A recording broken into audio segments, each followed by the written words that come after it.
Hi, welcome to module 10 of this course. In this module we are going to learn minimization of corner maps in the presence of what is called don't care conditions. So, at times what happens is you have minterms for which the output is actually a don't care. So, what we mean by that is these input combinations. So, we talked about if you have n inputs you will have 2 power n input combinations, but sometimes some of these input combinations may never occur in the real world. If such a thing happens, what you would want to do is to be able to treat the output, if such a condition has to be treated in the K map, as a don't care. So, the reason why this is useful is that when you minimize in the presence of what are called don't cares, you can actually cut down the complexity of the circuit. You may actually start using lesser number of gates than what you would have otherwise. So, the setup is as follows. So, you have several input combinations, 2 power n input combinations, of which some input combinations never occur, and you would want to treat those minterms in a different way. So, the don't cares or the output for these things are not ones or not zeros. So, they could be treated as ones or zeros because the output does not matter at all, and such things are marked as x's, and when we simplify in the K map, we can either treat them as zeros or we can treat them as ones. So, let us take a small example. So, I am going to give you a number, a 3-bit binary number, and the 3-bit binary number I am telling you that it can take values from 1 to 5. So, if I tell you that there is a 3-bit number, all combinations from 0 to 7 are possible, but in the circuit that I am designing, let us say I am interested only in the numbers 1 to 5, then the number 0, number 6 and number 7 do not appear in the inputs, and I can treat them as don't cares. What I want here is I want to count the number of ones that are there in the input. So, it is a 3-bit input that I am going to give, and of this you have to count the number of ones that are present in the input, and the additional constraint is that we want to use only 2 input logic gates. So, given any design problem like this, the first thing you want to determine is the number of inputs and the number of outputs. So, the numbers are between 1 and 5, we need only 3 bits for that. So, that is 3 inputs, and if there are 3 input bits, I can have at most 3 ones in it. To represent 3, I need 2 bits. So, I will have number of inputs equals 3 and number of outputs being 2. So, we are now done with the basic black box. As a black box, it is going to take 3 inputs and it is going to give 2 outputs. Now, let us go and look at the truth table. So, the truth table is as before except for some few changes. So, let us look at the truth table. I am going to number the input bits as B2, B1 and B0, and the output bits are going to be named Z1 and Z0. So, we have 3 input bits and we have 3 output bits, and for these 3 input bits we have 8 combinations, and of the 8 combinations I already mentioned that this minterm 0, minterm 6 and 7, these inputs are not valid inputs to this circuit. So, what we can do is we can mark their outputs as don't cares.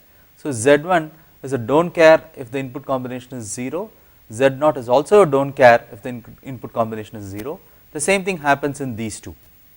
Now, let us go and look at what happens from rows minterm 1 to minterm 5.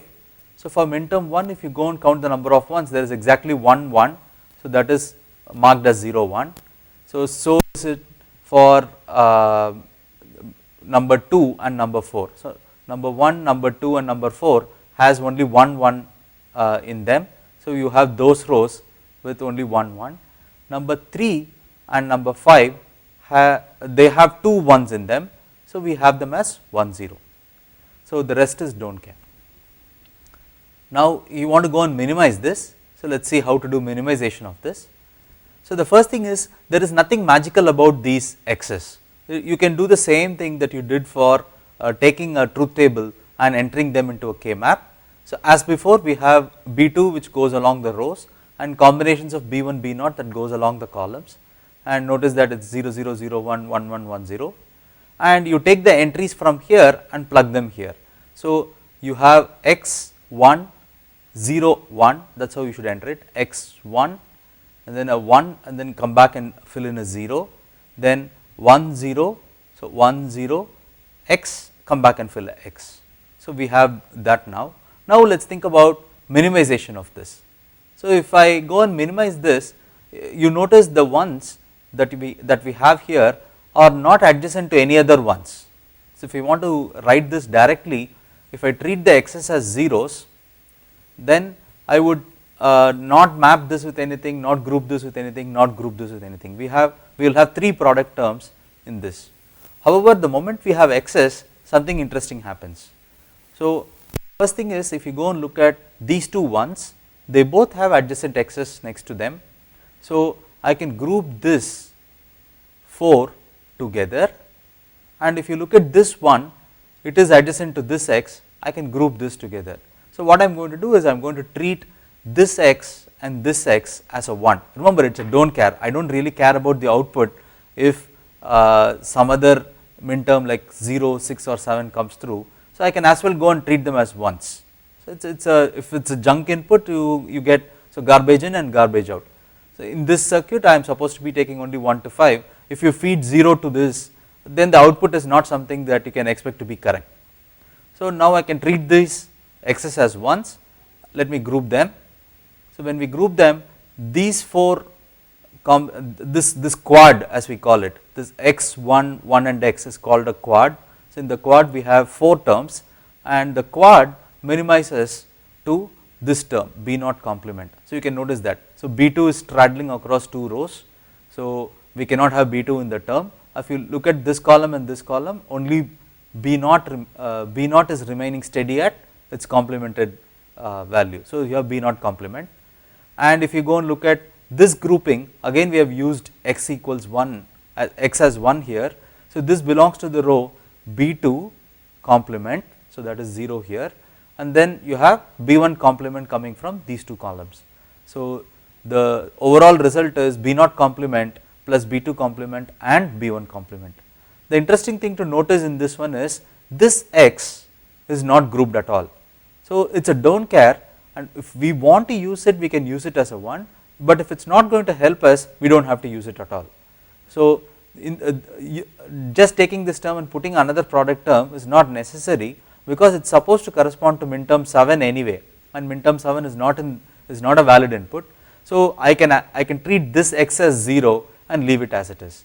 So, what we have done is we had 3 x's, 2 of them we used it as 1s, and 1 of them we are using it as 0. This is perfectly acceptable, because the value of x is really a do not care.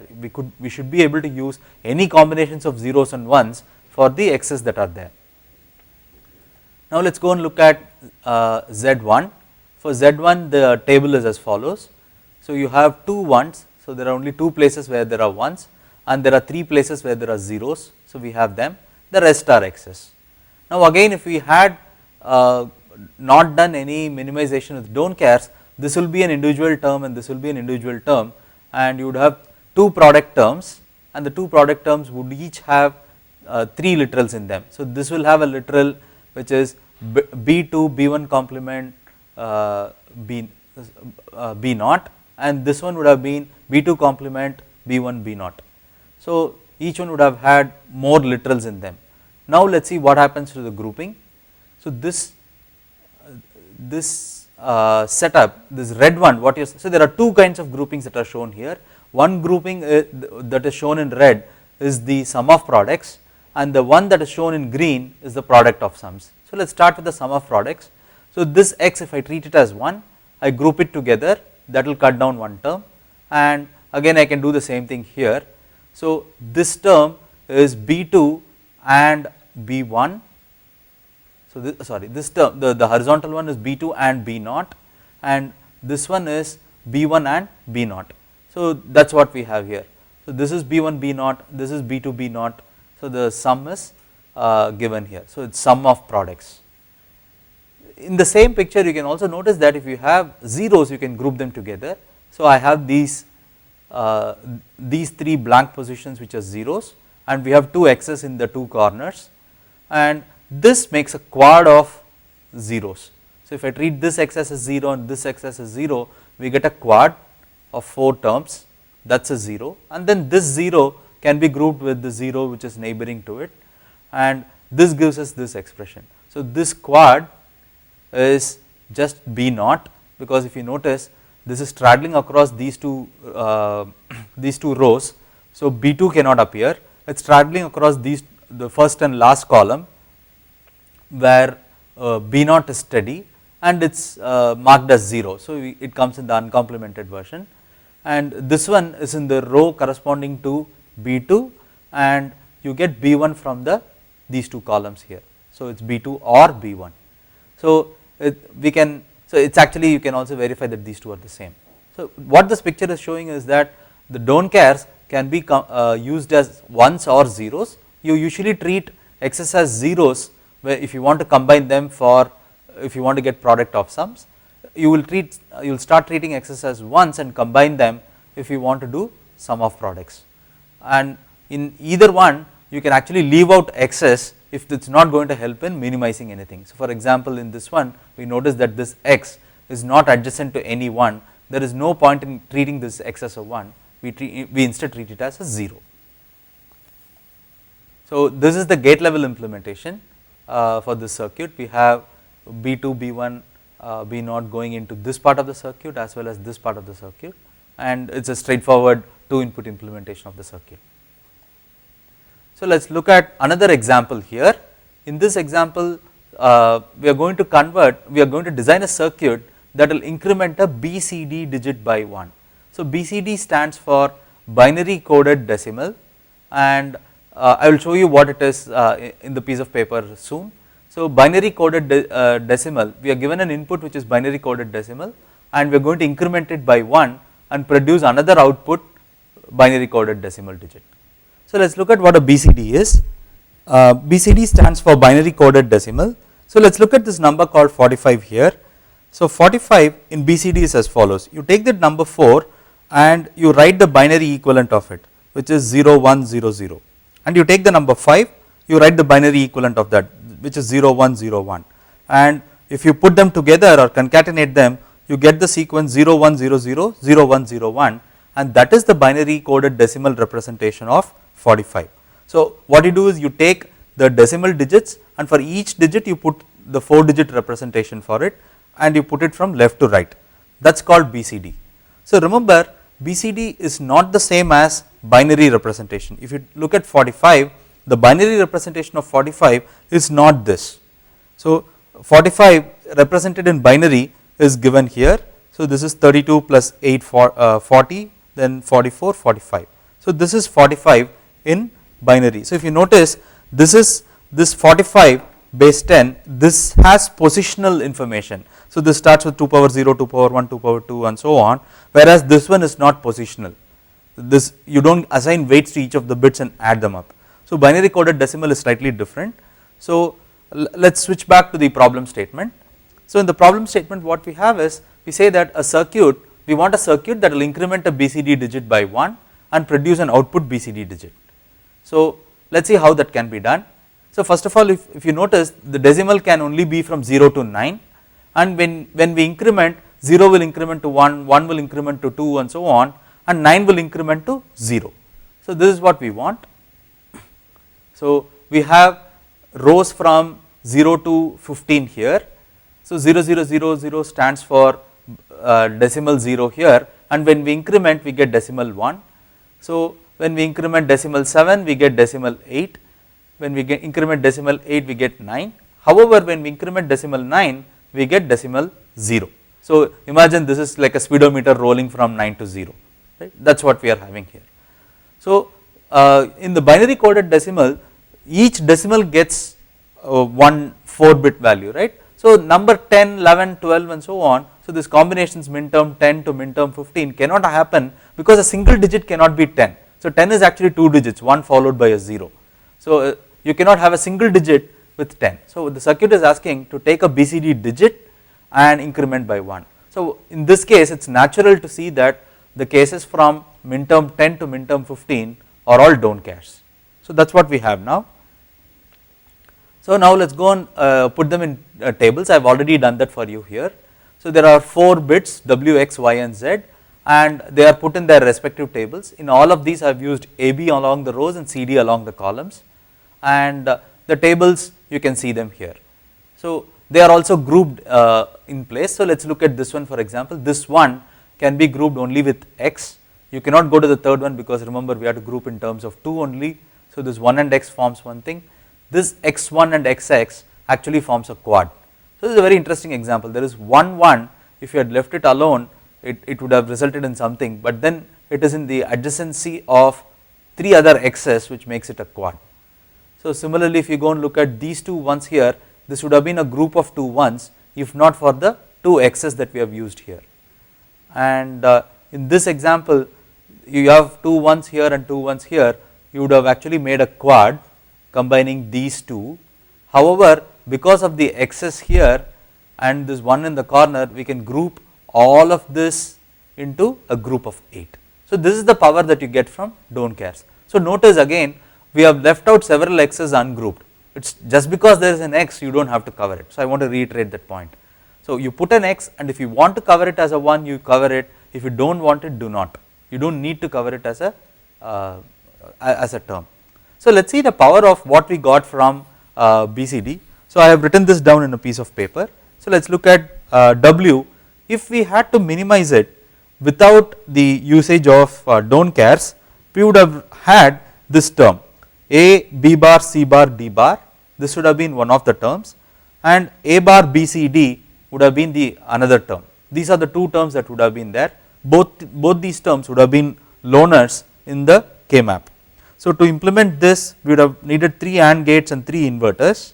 To implement this term you would have needed 1 inverter and 3 AND gates, and you need 1 OR gate here. So overall you would have needed 6 AND gates, 4 inverter and 1 OR gate. But with don't care condition the expression that we have is AD complement plus BCD. So in both these terms some variables, some literals are knocked off. So this requires 1 AND gate here and 2 AND gates here. So that is 3 AND gates, 1 inverter plus 1 OR gate. So the usage of this don't care condition is helped in minimizing the circuit for W quite a bit. So we should keep this in mind. If you do not need the x's, do not use them, but if it can reduce the complexity of the expression that you are putting there, then use it as ones. If you are going to do POS minimizations, then do it the other way around. You treat the x's as zeros and combine them with zeros, but again remember not to combine all the x's if you do not need them at all. So this brings me to the end of the lecture. So I am giving you a bunch of exercises here for as a do it yourself exercises. So try and get the minimum SOP form and the POS form for all of them, and for the ones that are marked with X, see if you can implement them using NAND gates only and NOR gates only. So go and do the exercises for all of them and implement them as SOP and POS, but also implement the ones that are shown with star using only the using just the NAND gates or using just the NOR gates. So go and do this. So this will be an interesting exercise to do, and it will also help you in practicing all the terms that we have learned so far. So this brings me to the end of module 10. I'll see you in a little while in module 11.